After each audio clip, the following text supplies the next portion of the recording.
Guys, join me today. Let's go ahead and make some potato roti, better known as aloo roti. It is traditionally made, and I grew up eating this and indulging in it. It's always very delicious. So I first washed some potatoes, covered it in water, bring it to a boil, added some salt, and cook until it's fork tender.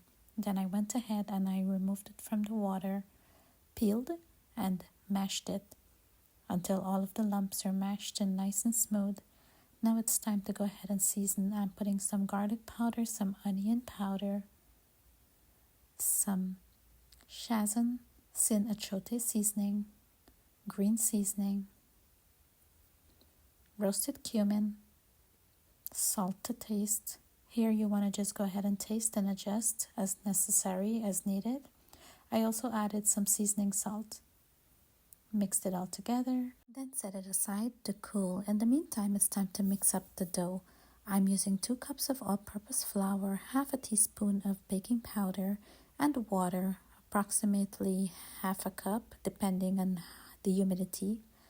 Just knead it until it becomes a nice dough ball. I added just like 1/8 of a teaspoon of oil, just knead it in to smooth out the dough, and I got 4 nice sized doughs out of that, dough balls.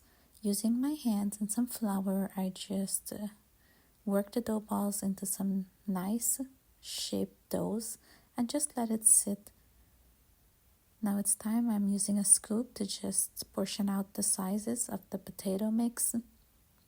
I'm making 4 altogether, then flattening it out onto my cutting board with my fingers and some flour to prevent sticking, and then add in one of the potato balls in the middle and using my fingers to just gather up the dough around the potato and closing it shut.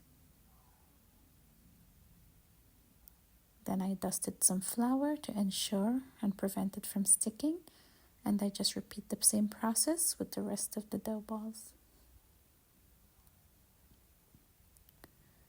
Once it's all nicely filled, it's time to go ahead and start cooking. So I put on my griddle on the stove top, and it's time to go ahead and roll them out. You want to be careful here, gentle, so as to prevent it from bursting with the air pockets, and just keep adding flour as needed. To start, I lightly oiled the griddle and added the first aloo roti. Then flip it around and go ahead and oil both sides evenly. This ensures that you get nice soft roti. And look at that, how nice it's swelling up and puffing up. Golden, beautiful, and smells amazing. And just repeat the same process with the rest of the aloo roti. Just oiling this one again, just letting the heat cook it through. It puffs up, oiling both sides to keep it nice and moist. And when you see those golden, nice spots on there, then you know it's fully cooked and ready to go. And look how beautiful that is. Nice, soft, smells delicious, ready to enjoy. It never gets old to see how nice it swells up. And just repeat the same process until it's all fully cooked. And there you have it. Nice hot aloo roti or potato roti, ready to enjoy.